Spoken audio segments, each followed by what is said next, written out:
Bene data bakundwa b'umwami Yesu Kristo, mwese abakurikira izi nyigisho tubahaye ikaze mu biganiro bya Saveur Divine. Ibi biganiro mu bitegurirwa n'abavugabutumwa bwiza batandukanye, akaba ari umuhamagaro ugendera ku ijambo ry'Imana byanditse mu gitabo cy'ubutumwa bwiza uko bwanditswe na Matayo ibice 24 umurongo wa 14. Kandi ubutumwa bwiza bw'ubwami buzigishwa mu isi yose ngo bube ubuhamya bwo guhamiriza amahanga yose, nibwo imperuka izahera ko ize. Ibi biganiro mubikurikira ku channel ya YouTube yitwa Saveur Divine. Tubifurije kugubwa neza. Imana Data ari nayo So ibaho umugisha.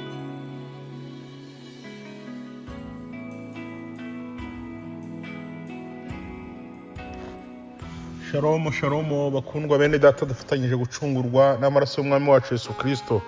Nongeye kubasuza mu izina ry'umwami wacu Yesu Kristo, kandi mbifuriza Pasika nziza, mbifuriza no gusoza iki cyumweru dutangira ikindi kigiye kuzaza mu mahoro n'urukundo n'ubuntu bw'umwami wacu Yesu Kristo. Mu izina rya Saveur Divine rero niryo nongeye kuzamo kugira ngo tuganire ku ijambo ry'Imana Imana yashyize ku mutima wanjye muri aka kanya tugiye kuganira.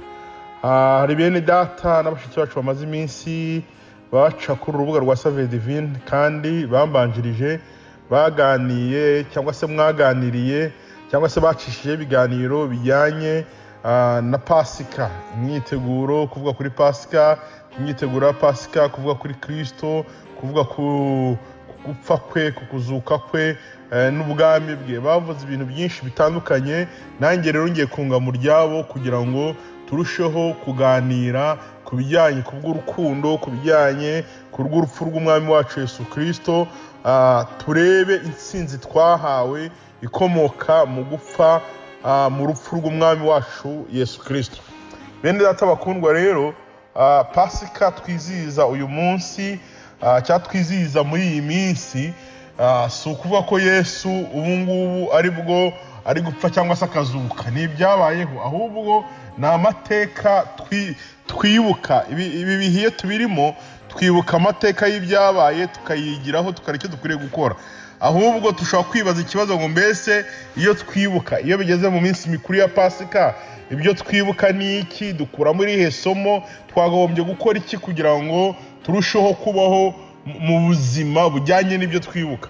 Muri nimwe yararirimbye w'109 mu Gakiza, mu gitabo cy'indirimbo aravuga ngo Pasika yacu nitwibutsa amaraso y'umwana w'Imana, ngo niyo yadukuye muri Egiputa aho Satani yicira abantu, ngo nimuze twese tumuhimbaze ko yemeye kudupfira atyo, yasatuyemo na rwa rusika yatumye natwe twinjira ahera.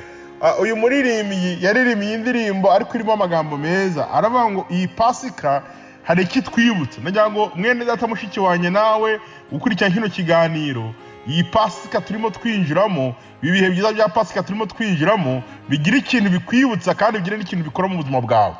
We yaravuze ngo imwibutsa amaraso y'umwana w'Imana. Reka nkubwire ngo iyi Pasika nawe ikwibutsa amaraso y'umwana w'Imana, ikwibutse urupfu Yesu yapfuye, ikwibutse uburyo yakwitangiye, ikwibutse uburyo yagukuye muri Egiputa aho Satani yicira abantu. Reka mbabwire ngo Satani na n'iyi saha hari abantu akica kandi abicisha ibyaha.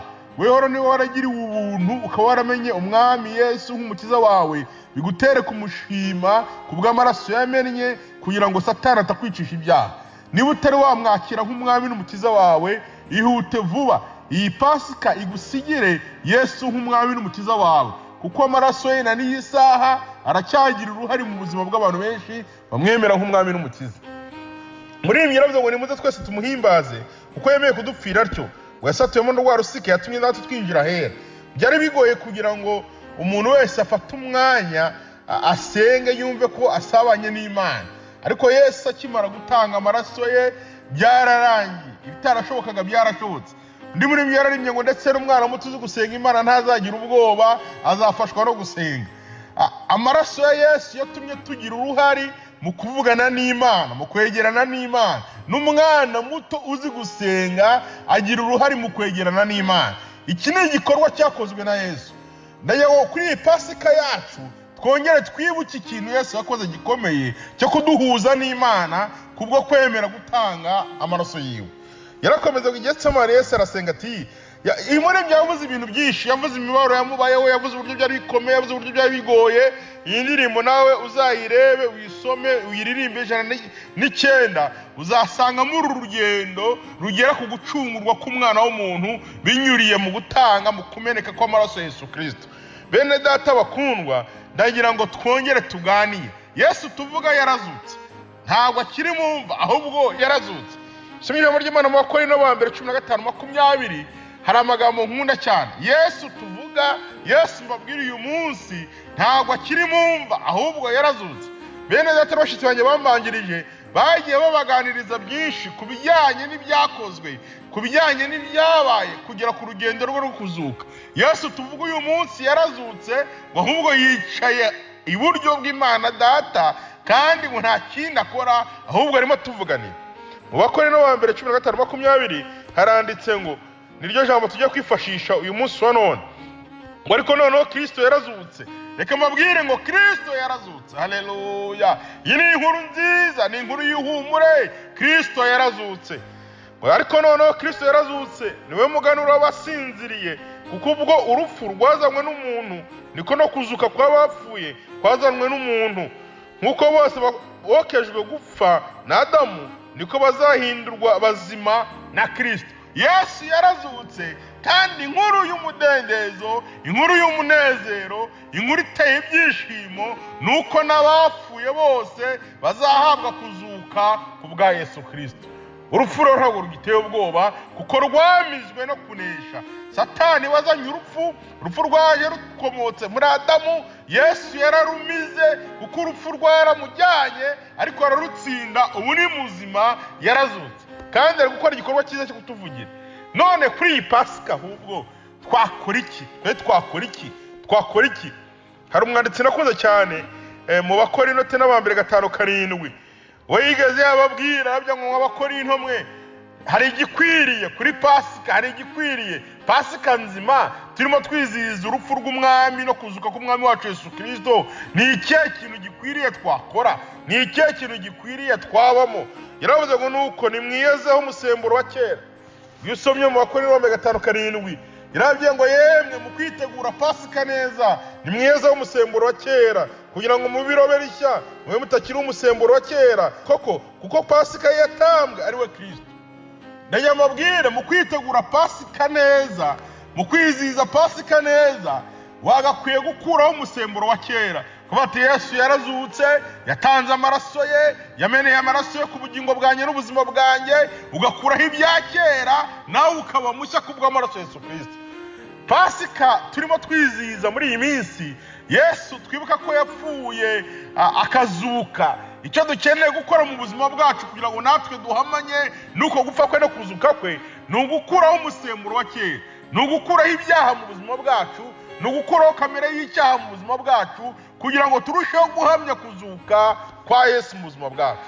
Yesu yarazutse, ahubwo mureke dukore ibikwiriye kugira ngo duhamye kuzuka kwe. Nta bundi buryo wahamyamo kuzuka kwa Yesu buretse gukora ibikwiriye, buretse kuva mu cyaha. Iyo uva mu byaha ukakora ibyiza, ubuhamya kuzuka kwa Yesu. Iyo uva mu kibi ukakora icyiza, ubuhamya kuzuka kwa Yesu. Yesu yarapfuye ariko yarazutse. Abahamya kuzuka kwe ni abakora imirimo ijyanye n'icyo Yesu shaka mu buzima bwabo. Abaroma 6:6 hari amagambo nakunze cyane. Nabo kandi tumenye iki? Yuko umuntu wacu wa kera bambanywe nawe, kugira ngo umubiri w'ibyaha ukurweho, twe kugumya kuba imbata z'ibyaha. Umuntu wacu wa kera, niba wemera ko Yesu yapfuye akazuka, reka umubiri wawe wa kera, umuntu wawe wa kera, umuntu wa kamere, umuntu w'icyaha, wemere nawe bambarwe nawe, none wongere wakira ubugingo bushyashya, wemere kuzuka kwe, ariko uzukane nawe ufite umubiri utarimo icyaha. Birashoboka. Nuko umwanditsi wa Roma yavuze ngo kandi tumenye iki? Yuko umuntu wacu wa kera yabambanywe nawe.